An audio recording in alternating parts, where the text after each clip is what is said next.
जय भारत। शांति भगवान राव खैरमोड़े द्वारा लिखी बाबा साहेब की जीवनी डॉक्टर भीमराव रामजी अंबेडकर खंड 2 हवाले से गणेश उत्सव और बाबा साहेब से जुड़ा एक दिलचस्प किस्सा आपको बताना चाहता हूँ। इस वीडियो का मकसद यह है कि एक समय हमें गणपति या किसी देवी देवताओं को छूने तक की आज़ादी नहीं थी और तिलक ने अंग्रेजों से आज़ादी पाने के लिए इस गणेश उत्सव की शुरुआत की थी। लेकिन उस घने उत्सव में महारों को जाने की आज़ादी नहीं थी और यही आज़ादी हमें संविधान ने दी है। बुद्ध के विचारों द्वारा हमें विचार स्वतंत्र भी दिया है। यह उस काल के समय सुधारों की कोशिश थी, जैसे कालरा मंदिर सत्याग्रह। तो गलतफहमी ना रखे, बाबा साहब को आमंत्रित किया गया था प्रबोधन कर ठाकरे द्वारा और वहां जाकर उन्होंने किसी देवी देवताओं की पूजा नहीं की, बल्कि समाज का प्रबोधन करने का काम किया था। यह तब की बात है जब उन्होंने 1935 की धर्म छोड़ने की बात भी नहीं की थी।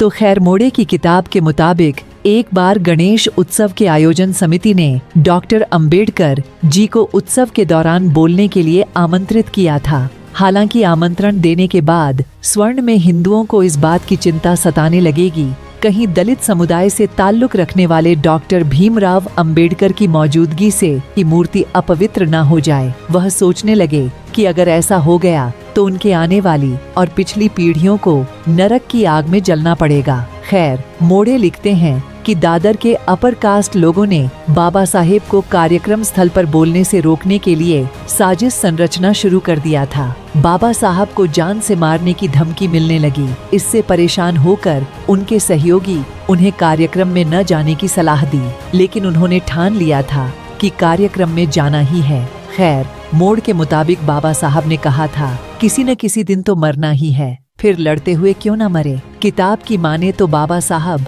अपनी कोट की जेब में भरी हुई रिवॉल्वर लेकर समारोह में पहुंचे। उनके अंगरक्षक बलरामा ने कुछ महार पहलवानों को भी बुलाया था, जो कार्यक्रम स्थल पर बाबा साहब की सुरक्षा में खड़े रहे। यह पिस्तौल बॉम्बे ब्रिटिश सरकार ने उन्हें दी थी। उनकी सुरक्षा के लिए बाबा साहेब आम्बेडकर जी इसे कभी अपने साथ लेकर नहीं जाते थे। उस दिन सिर्फ उस पिस्तौल को अपने साथ लेकर गए थे, लेकिन वे उसका इस्तेमाल नहीं करने वाले थे। अगर किसी ने उन्हें मारने की कोशिश की तो उसे डराने की कोशिश करने के लिए रखी गई थी। बाबा साहब बुद्ध के विचारों वाले अहिंसा का मार्ग अपनाने वाले व्यक्ति थे। कार्यक्रम स्थल पर बाबा साहब के भाषण को बाधित करने के कुछ असफल प्रयास हुए, लेकिन उन्होंने अपना भाषण जारी रखा।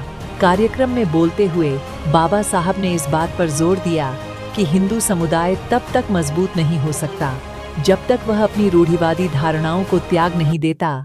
बाबा साहब ने वहां मौजूद लोगों से ऊंची जातियों और दलितों के साथ समान व्यवहार करने का भी संदेश दिया था। कई साल जातिवाद से लड़ने के बाद उन्हें पता चला शूद्रों और अतिशूद्रों का इस धर्म में कोई भविष्य नहीं है, तो उन्होंने बौद्धधर्म अपनाया और सभी को 22 प्रतिज्ञा भी दी थी। मित्रों, आशा करता हूँ आपको यह वीडियो पसंद आया हो।